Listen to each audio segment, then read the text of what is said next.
સુરતના લીંબાયત વિસ્તારમાં નાસ્તાના ખર્ચને લઈને થયેલી બોલાચાલી લોહિયાળ બની ગઈ। આ ઘટનામાં 21 વર્ષના યુવક રવિન્દ્ર પાટીલની તેના જ નજીકના સગાએ હત્યા કરી નાખી। દાદુ પાટીલ અને સન્ની હલવાઈએ દ્વારા જાહેરમાં ચપ્પુઓથી હત્યા કરવામાં આવી હતી, જે બાદ બંને આરોપીઓ ફરાર થયા હતા, પરંતુ લીંબાયત પોલીસે તેમને ઝડપીને ગુનો કબૂલ કરાવ્યો અને બંને આરોપી અગાઉથી ગુનાહિત પ્રવૃત્તિમાં સંડોવાયેલા હોવાનું પણ ખુલ્યું છે। ઘટના બાદ સમગ્ર વિસ્તારમાં હાલ ભય અને શોકનું વાતાવરણ છે।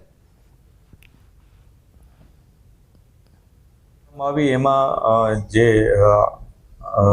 આરોપી છે એ લોકોએ ચપ્પુ વડે હત્યા નિપજાવી હતી, જેમાં બંને પાસે ચપ્પુ હતું અને એ લોકોએ ભોગ બનનાર ઉપર એટેક કર્યો અને એની હત્યા નિપજાવી।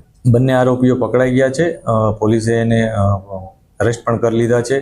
આમાંથી બે વ્યક્તિઓ, એક ભોગ બનનાર ને આરોપી, એ લોકો કૌટુંબિક ભાઈઓ પણ થાય છે, મામા ફૂઈના ભાઈ છે। આ પ્રકારની માહિતી પણ પોલીસને મળી છે।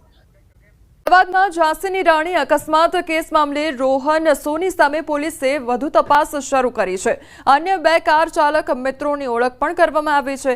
દક્ષ નામનો યુવક થાર ચલાવી રહ્યો હતો અને ભવ્ય નામનો યુવક અન્ય કાર ચલાવી રહ્યો હતો। ત્રણેય કારની રેસ લગાવી શિવરંજની જતા હતા અને મહિલા મિત્રોની બર્થડે પાર્ટી બાદ તેઓ નીકળ્યા હતા। રોહન સિલ્વર રોક યુનિવર્સિટીમાં અભ્યાસ કરે છે। સાબરકાંઠામાં બેફામ વાહન ચાલકોનો આતંક જોવા મળી રહ્યો છે। નશાની હાલતમાં વાહન ચાલકે આતંક મચાવ્યો। પ્રાંતિજના રેલવે સ્ટેશન રોડ પર આ ઘટના બની। નાલંદા સ્કૂલ પાસે કાર ચાલકે બે મોપેડ પિકઅપ જીપને અડફેટે લીધા। કાર ચાલકે દારૂના નશામાં અકસ્માત સર્જતા લોકોમાં રોષ વ્યાપ્યો છે। કારની અંદર પણ દેશી દારૂની પોટલીઓ સ્થાનિકોને મળી આવી છે।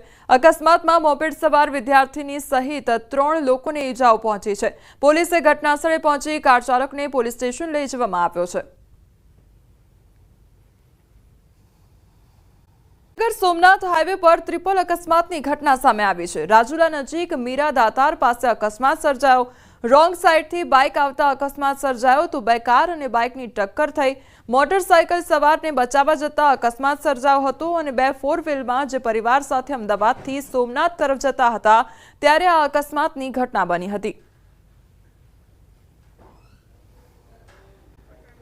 સાબરકાંઠા હિંમતનગરમાં વિચિત્ર અકસ્માતની ઘટના સામે આવી છે। ઓવરબ્રિજ નજીક ટ્રિપલ અકસ્માત સર્જાયો।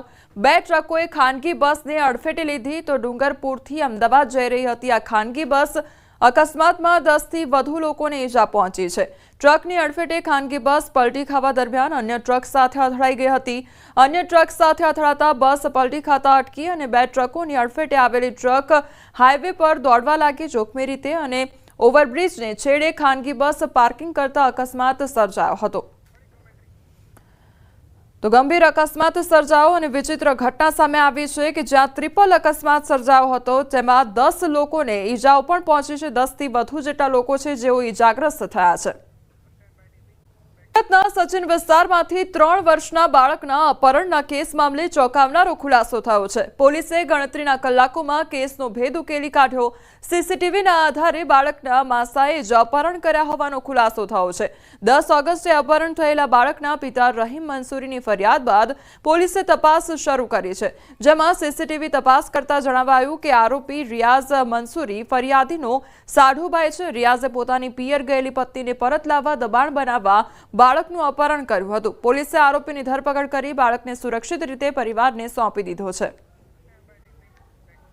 બે લોકો વચ્ચે મારામારી થઈ ત્યારે શહેરના ડીપ વિસ્તારમાં જયસિંહ બાપા સર્કલ પાસેની આ ઘટના સામે આવે છે। રોડ વચ્ચે કોઈ કારણસર બે શખ્સ વચ્ચે લાકડીથી સામસામે મારામારી થઈ। મારામારીની ઘટનાને લઈ રોડ પર ટ્રાફિક જામ પણ સર્જાયો તો મારામારીની ઘટનાનો લોકોએ વિડીયો મોબાઈલમાં ઉતારી વાયરલ પણ કર્યો છે। વલસાડમાં તસ્કરો બેફામ બન્યા છે તો હવે મંદિરમાં પણ તસ્કરોએ તરખાટ મચાવ્યો છે। બજાર અને રહેણાંક વિસ્તારમાં ચોરી કરતી તસ્કર ટોળકીથી હવે મંદિરો પણ સુરક્ષિત નથી।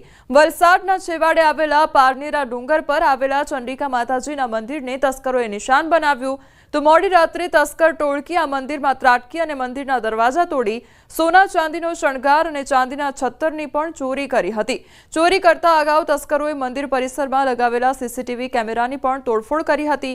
ન માત્ર મહાકાળી મંદિર પરંતુ આ પરિસરમાં આવેલા હનુમાનજી મંદિર અને મહાદેવજીના મંદિરમાં પણ તસ્કરોએ હાથફેરો કર્યો હતો અને આ મંદિરની દાનપેટી તોડી હતી। તો મહાકાળી મંદિરમાંથી તસ્કરોએ 5 કિલોથી વધુ ચાંદીના દાગીના અને 76 સહિત સોનાના દાગીનાઓની ચોરી કરી અને ફરાર થઈ ગયા હતા। વહેલી સવારે પૂજારીને ઘટનાની જાણ થતાં જ લોકો એકઠા થયા હતા। ઘટનાની જાણ થતાં જ વલસાડ પોલીસનો કાફલો સ્થળ પર પહોંચી આવ્યો હતો અને તસ્કર ટોળકી સુધી પહોંચવા તપાસ તેજ કરી હતી।